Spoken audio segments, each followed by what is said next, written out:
आता पुढची लीळा आहे, पचन पाचन न कीजे की भिक्षा मागून जेवी जे. आपल्या देवाचं एक सूत्रच आहे, पचन पाचन न कीजे की. पचन म्हणजे स्वयंपाक. स्वतःच्या हाताने स्वयंपाक बी करू नका आणि दुसऱ्याला स्वयंपाक करायला लावू बी नका.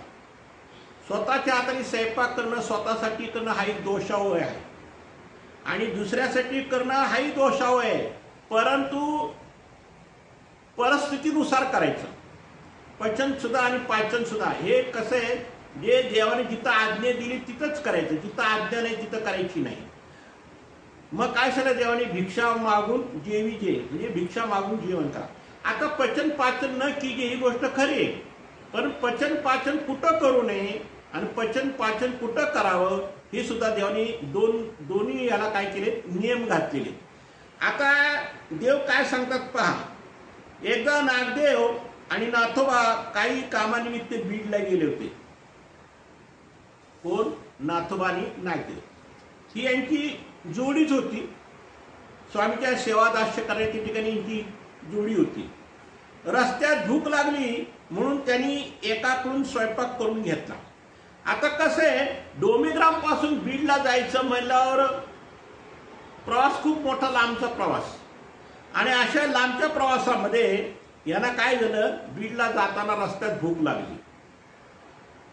मग त्यांनी काय केलं, एखाद्या कोणाकडून तरी ती स्वयंपाक करून घेतला. कारण भिक्षेला जायला यांना टाइम मिळाला नाही आणि अनोळखी ठिकाणी कशी भिक्षा मागणार. थोडंफार काहीतरी परिचय किंवा थोडंफार काहीतरी एक नॉमिनल काय म्हणा काय हे पाहिजे, पण ते तसं त्यांचा काही परिचय नसल्यामुळे ते काही ती भिक्षा मागू शकले नाही, त्यांना वेळ बी मिळाला नाही. त्याच्यामुळे मग त्यांनी काय करे, एखाद्या ठिकाणी कुठंतरी त्यांनी पचन करून घेतले, म्हणजे द्रव्य देऊन स्वयंपाक करून घेतला.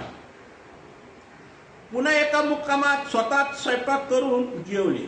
आता एक मुक्कामात ठीक आहे त्यांनी घेतली दुसऱ्याकडनं स्वयंपाक करून, पण दुसऱ्या मुक्कामाला स्वयंपाक करण्याची सोय नसल्यामुळे यांनी स्वतःच स्वयंपाक केला. कळलं, कारण भिक्षा मागायला टाइम नाही मिळाला. म्हणजे स्वयंपाक करून घेतला हे पाचन आणि स्वतः स्वयंपाक केलं हे पचन. आणि देवाने त्याला पचन पाचन करू नये आणि यांनी नेमकं तेच केलं. कदाचित ते अवेळी पोहोचले असतील. अशा अवेळी भिक्षा कशी करावी आणि अवेळी पोहोचल्यामुळे भिक्षा आपल्या तिसऱ्या प्रहरी सांगितली. आता चौथ्या पाचव्या प्रहरी पोहोचल्यानंतर कशी काय भिक्षा मागणार, म्हणून अशा अवेळी कशी काय भिक्षा मागावी, म्हणून त्याला हे पचन पाचन करायची वेळ आली. अथवा परक्या गावी कशी भिक्षा करावी असा विचार त्यांच्या मनात आला असण्याची शक्यता असेल, पण त्यांचे असे वागणे गैरच होते. आता वेळ अवेळी गेले ही गोष्ट खरी आहे, त्यांनी पचन पाचन करायला लावलं हे आमचे स्वामी काय म्हणतात, थोडंसं गैर आहे. पचन पाचन करावं, पण कधी करावं ते पुढे देव सांगतात. आमच्या दृष्टीने असमर्थनीय होते. नागदेव गंगाईसाठी व्यवस्था लावून देण्यासाठी पुरी येथे गेला होता. आता मागची हकीकत सांगतात देव की एकदा आम्ही नागदेवाला सांगितलं होतं की तुम्ही त्यांची गंगाईसाठी पहिली पत्नी तिची ती प्रपंचात होती ना, मग तिची व्यवस्था लावून यायला पाहिजे होतं. कारण नागदेव इकडे आल्यामुळं शेतीवाडी किंवा गाई माशीचं दूध दुभतं जे काही गोष्टी असतील प्रपंचातल्या ती व्यवस्था लावायसाठी नागदेवाला परत घरी पाठवलं होतं. तेव्हा वैजोबाकडून शेतीवाडीची आणि दूध दुभत्याची हिस्से वाटे करून गंगाईसला तिचा हिस्सा मिळवून दिला. वैजोबा म्हणजे त्यांचा दुसरा भाव. हे तिघं चौघ भाव होते, तर त्यापैकी वैजोबाला काय केलं, सांगितलं की तिच्या वाटेची जी काही शेतीवाडी होती ती तिला शेतीवाडी दिली आणि काही गाई म्हैशी दूध दुभतं काही हिस्से वाटे होते ते केले आणि नागदेव परत आले. आम्ही त्याच्या अनुसरणात येणाऱ्या आणि अनुसरण भंग करू शकणाऱ्या थोर अयोग्यता नसल्या. आता ह्या नागदेवाला ज्या वेळेला गंगाईसला सोडून ते आले किंवा प्रपंचाचा त्याग करून आले त्यावेळी त्यांच्या अनुसरणाला बरेच अडथळे होते आणि ते भविष्यात अडथळे अनुसरण म्हणजे अनुसरणाला अडथळे तर येणारच होते, पण अनुसरण भंग होण्याची सुद्धा भीती होती. असे जे काही प्रसव होते त्यांचे, ते प्रसव ही थोर अयोग्यता नासण्यासाठी आम्ही त्यांना पूर्ण घडून मडून योग्य करणार होतो. आणि देवाला भविष्य माहिती होतं की या नागदेवाच्या अनुसरणाला भरपूर अर्थ आहे. कारण दादोस प्रत्येक वेळेला यांच्या अनुसरणाला अडथळे आणायचे. ते गंगाईसेला भडकवायचे आणि त्यांना अनुसरणाला अडथळा आणायचा प्रयत्न करायचा. असे बरेच वेळा दादोसांनी केलं. पण हे सर्व देव जाणत असल्यामुळे त्यांना त्यांचे थोर अयोग्यता नासण्यासाठी आम्ही त्यांना पूर्ण घडून मळून आम्ही काय केलं होतं, नागदेवाचार्याला तयार केलं. त्याच्या ठिकाणी अवंचकत्वाची योग्यता शिल्लक होती. वंचकत्व आणि अवंचकत्व. मग ते वंचकत्वामुळे जी काय दोष लागतात, पण हिने अवंचकत्व केलं होतं. म्हणजे यांच्या ठिकाणी योग्यता शिल्लक होती. ती नष्ट करण्यासाठी आम्ही त्या द्रव्याचा उपयोग करून भजन घडून घेणार होतो. आणि मग ते जी काय दोष असतील, अयोग्यता असेल, ती नष्ट करण्यासाठी त्यांनी काहीतरी थोडंफार द्रव्य आणलं होतं. कोणी? नागदेवाचार्यांनी. ज्यावेळी गंगाईसाची व्यवस्था लावून आले त्यावेळी थोडंफार त्यांनी द्रव्य आणलं होतं की स्वामीच्या ठिकाणी आपल्याला काहीतरी उपहार घालावा म्हणून त्यांनी थोडंसं द्रव्य आणलं होतं. मग ते त्याच्याकडनं भजन घडवून घ्यायचं होतं. ते आम्ही अगोदरच करून घ्यायला हवे होते. पण म्हणतात ना, मनुष्याजवळ संभव असला की सोपा मार्ग असतो. देव काय म्हणतात, कोणती क्रिया जर करायची म्हणलं तर त्याला संभव पाहिजे. समजा आता भजन क्रिया करायची, पण द्रव्य असेल तर भजन क्रिया करेल ना. द्रव्य नाही तर भजन क्रियातले काय करणार. पण देव काय म्हणतात की देवाला संभव होता की यांच्याकडे आता थोडंफार द्रव्य आहे, त्यांच्या द्रव्यातूनच आपण यांना काय करावं, भजन घडवून घ्यावं. तसे झाले. त्यांचे द्रव्य होते म्हणून त्याला स्वयंपाक करून जेवायला वाटले. पण ते जर द्रव्य नसते तर काही करून त्यांना भिक्षा करणं भाग पडले असते. मग देवाने हा विचार केला की त्यांच्याकडे फार थोडंफार द्रव्य होतं म्हणून ते काय करू शकले, लोकांकडून पाचन करून शकले, म्हणजे स्वयंपाक करून घेऊ शकले. जर द्रव्य नसतं तर कोणाकडून स्वयंपाक करून घेणार. शेवटी भिक्षाशिवाय पर्याय नव्हता त्यांना. म्हणून आम्ही त्यांना समजत म्हणालो, महात्म्याने पचन पाचन न कीजे की. तुमच्याकडे द्रव्य आहे म्हणून तुम्ही पचन पाचन करायला लागली. पण याचा अर्थ असा नाही की प्रत्येक वेळेलाच द्रव्य असलं तर पचन पाचन करावं असं नाही. तर पचन पाचन कुठं करू नये आणि पचन पाचन कुठं करावं याला सुद्धा नियम आहेत. आता देव सांगतात. अर्थात पचन म्हणजे स्वतः स्वयंपाक करून, स्वतः तर स्वयंपाक करू नये, पण पाचन म्हणजे इतराकडून बी करून घेऊ नये. पचन पाचनचे दोन अर्थ आहेत. पचन म्हणजे स्वतः स्वयंपाक करू नये आणि पाचन म्हणजे कोणाकडून करून सुद्धा घेऊ नये. मग काय करावं, तर भिक्षा मागावी. म्हणजे स्वतःही करायचं नाही, दुसऱ्याकडून बी करून घ्यायचं नाही. मग त्याला पर्याय काय, भिक्षा मागणे. पण आता प्रत्येक वेळेला असं घडतं असं काही नाही. काही ठिकाणी अशा गोष्टी जमून जातात, पण काही ठिकाणी नाही जमू शकत. मग त्यावेळेला काय देव पर्याय सांगतात, तुम्ही तर कदापिही स्वयंपाक करू नये, पण कोणाकडून करून घेऊ नये. याचा अर्थ स्वयंपाक कधीच करू नये अथवा करून घेऊ नये असा नाही. देव म्हणतात स्वतः स्वयंपाक करू नये, कोणाकडून करून बी घेऊ नये. हा नियम आहे, ही गोष्ट खरी आहे. पण प्रत्येक वेळेला स्वयंपाक करू नये किंवा स्वयंपाक करून घेऊ नये कोणाकडून, दुसऱ्याकडून, असं बी नाही. मग ते कधी करून घ्यावं किंवा कधी स्वयंपाक करायला सांगावं ह्याला बी नियम आहे. मग ते देव सांगतात. परंतु स्वनिष्ठी विधी आचरण करताना या नियमाचे अवश्य पालन करावे. स्वनिष्ठी विधी म्हणजे अटन विजन भिक्षा भोजन. ज्यावेळी तुम्ही अस्थिपरीचं आचरण करता त्यावेळी मात्र पचन पाचन करायचं नाही. ज्यावेळी तुम्ही 2, 3, 4 असे महात्मे एकत्र आले तर त्यावेळी पचन पाचन करायला काही दोष नाही. त्याला काय म्हणतात, निमित्त विधी. म्हणजे दुसऱ्या 2 व्यक्तीसाठी किंवा दुसऱ्या एखाद्या व्यक्तीसाठी केलं तर त्याला दोष नाही. पण स्वतः वैयक्तिक स्वतःसाठी करू नका असं देवाचं सांगणं आहे. परंतु स्वनिष्ठी विधी आचरण करताना नियमाचे पालन अवश्य करावे. परंतु कोणी अभ्यागत आला असता तर भिक्षेला चांगले पदार्थ आले तर संपादन करून प्रीतीचे पालन करावे. आता हे पचन पाचन कधी करावं हे आता सांगतात. करू नये असं कोणाला सांगितले, जो सनिष्ठ विधी म्हणजे स्वतः अटन विजन भिक्षा करतो त्याच्यासाठी नियम आहे. पण ज्या वेळेला अभ्यागत येतो त्यावेळेला मात्र हे पचन पाचन करायला काही दोष नाही.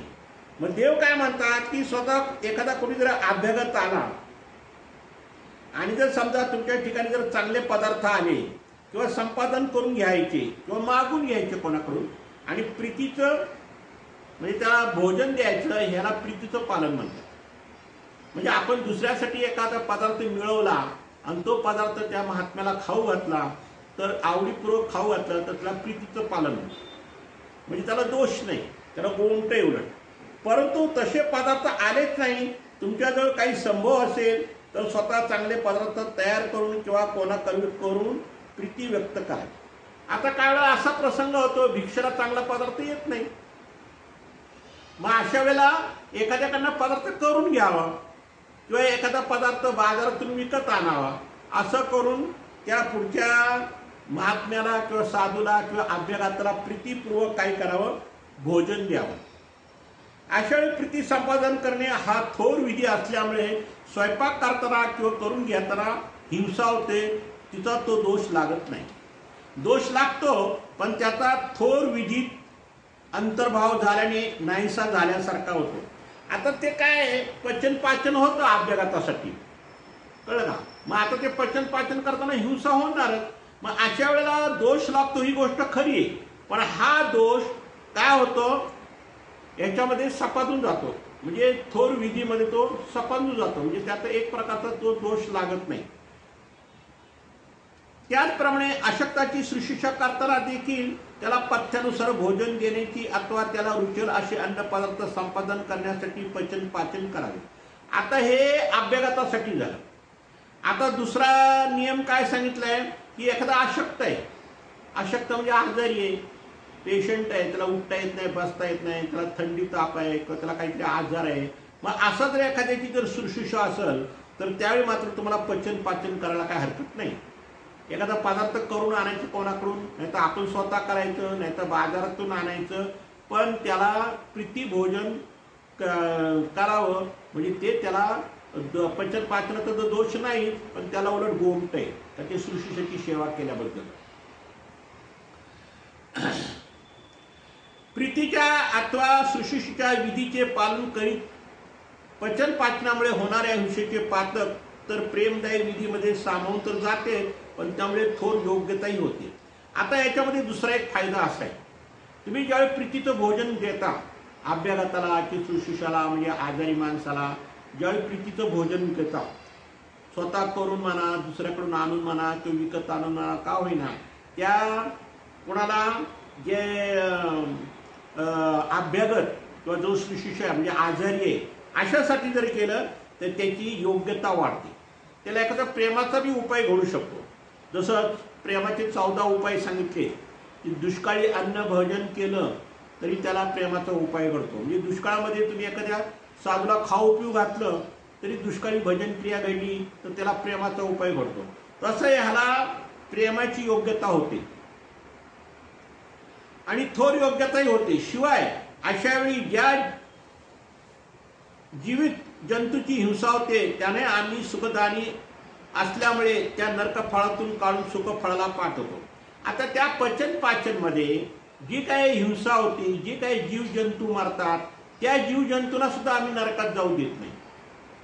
का त्या हिंसेमुळे जीवजंतू मेले ही गोष्ट खरी, पण एका अभ्यागतासाठी एका शुश्रूषेच्या सेवेसाठी पचन पाचन केल्यामुळे झालेली जी हिंसा ते करण्याला तर दोष नाहीच आहे, पण जे जीवजंतू त्या हिंसेमध्ये जे जातात मारतात त्यांना सुद्धा परत दुसरे लेप न लागता त्यांना आम्ही त्या जीवाना काय करू, कुठंतरी देवतेच्या फळाला कोणत्या तरी फळाला सुख फळाला आम्ही पाठवतो, पण त्यांना नरकातून सुटका करतो.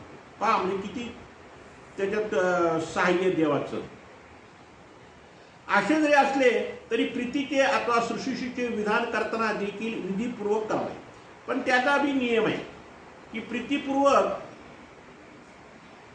प्रीतीपूर्वक आणि ह्याच्यापूर्वक ज्या वेळेला शुश्रूषापूर्वक जी क्रिया विधी करतात तिला सुद्धा नियम आहे. ते कसंही करू नाही चालत, ते नियमात बसल तसं करायचं. मग आता काय नियम आहेत पहा. ज्याप्रमाणे कर्मराटीत प्रतिदिनी होणाऱ्या हिंसेच्या परिहारात रोज 1 टिळा जानवे परिहार केल्याने वेदोक्त ब्राह्मणाला जीव घातला, परंतु तसा लाभ नाही तर किती विद्वान वेदांना जाणकर असला आणि त्याने टिळे जानवे परिधान केले नसेल, आता तो ब्राह्मण असेल तर त्याच्याशी विधान करीत नाही. म्हणजे आता एक देवाने अन्य राटींच्या लोकांचा एक नियम सांगितला की ज्याप्रमाणे कर्मराटीमध्ये काय करतात, ज्या ब्राह्मणाला काय म्हणतात टिळे जानवे, एका ब्राह्मणाला जर टिळा जानवा असला आणि त्याच्या ठिकाणी जर ह्यांनी काही विधी केली भजना पूजनाची, तर त्याला ती देवता फळ देते. पण जे बिगर टिळा जानवेचे जे ब्राह्मण आहेत त्याला तुम्ही किती लोकांना जीव घातला तर त्याचा काही उपयोग होत नाही. मग इथं काय केलं, टिळा जानव्याचं महत्त्व दिला. पण हे अन्य लोकांसाठी, आपल्यासाठी नाही. पण एक त्यातलं एक उदाहरण दिलं की कर्मराटीमध्ये असा नियम आहे की टिळ्या जानव्याला ब्राह्मणाला लोक आवडीने जीव घालतात आणि बिगर टिळा जानवाला असेल तर त्याला मग तो कोणी का असना, पण त्याला टिळा जानवा पाहिजे. टिळा जानवाचं त्याचं एक महत्त्व आहे. जसं आपल्याकडे अनुसरणाचं महत्त्व आहे, आपल्याकडे जसं आपण म्हणतो ना गाठी पाहिजे, पोथी पाहिजे, शोधणं पाहिजे, देवपूजा पाहिजे, हे तसं आपला नियम आहे भिक्षुकाला, तसं त्या ब्राह्मणाला सुद्धा टिळे जानवाला महत्त्व आहे. तद्वत प्रीती विधान पूर्ण झाले किंवा अशक्त भिक्षा करणे योग्य आणि भिक्षेचे अन्न खाणे योग्य झाला तरी तो अपेक्षा करीत असला तर पचन पाचन करू नये. आता काही लोक कसे असतात, चांगले असतात, धट्टे कुट्टे असतात, सगळं काही करतात, सगळं करता येते ना, आणि त्यांच्या ठिकाणी करण्यापेक्षा जो अशक्त आहे, जो शुश्रूषा आहे, जो शरपंजरी पडलेला आहे, अशाची सेवा करणं याला विशेष गोमते. इतरांनी गोमत आहे नाही असं नाही, पण जो शुश्रूषा आहे म्हणजे खरंच तो शरपंजरी पडलेला आहे, त्याला उठता बसता येत नाही, त्याला काहीच करता येत नाही, त्याच्या ठिकाणी पचन पाचन होणं हे सगळ्यात जास्त महत्वाचं आहे. अशावेळी तुमचे कर्तव्य संपलेले असते, तुम्ही तुमचा स्वनिष्ठ विधी आचरण्यासाठी निघून जावे. पण असं कोणी धट्टाकट्टा असेल किंवा कोणी काय असेल तर अशा वेळेला तुम्हाला तुम्ही तुमची भिक्षा आटन विजन करायला काय हरकत नाही. आणि तो धट्टाकट्टा असल्यामुळे तो विधी म्हणजे आटन विजन भिक्षा भोजन करू शकतो. पण त्याच्या क्रियेसाठी आपण तिथं पचन पाचन करत बसायचं नाही. पचन पाचन कुणाला सांगितलं की जो खराच अशक्त आहे, खरंच शरपंजरी पडलेला आहे, अशा ठिकाणी तुम्ही अवश्य हे करा, पचन पाचन करा. पण जो सशक्त आहे, धट्टाकट्टा आहे, तो भिक्षा मागू शकतो, सगळं काही करू शकतो, अशाला जरी पचन पाचन नाही केलं तरी चालू शकतं. एक वेळा भिक्षा मागून त्याला दिलं तर चालते ना, असं नाही, पण पचन पाचन करायचं नाही, म्हणजे हिंसेला निमित्त व्हायचं नाही. याच्यासाठी देवानी पचन पाचन कुठं करावं आणि पचन पाचन कुठं करू नये हे असे या लीळेमध्ये नमूद केले. आता पुढच्या लीळेमध्ये काय सांगतात ते बघा. दंडवत हो.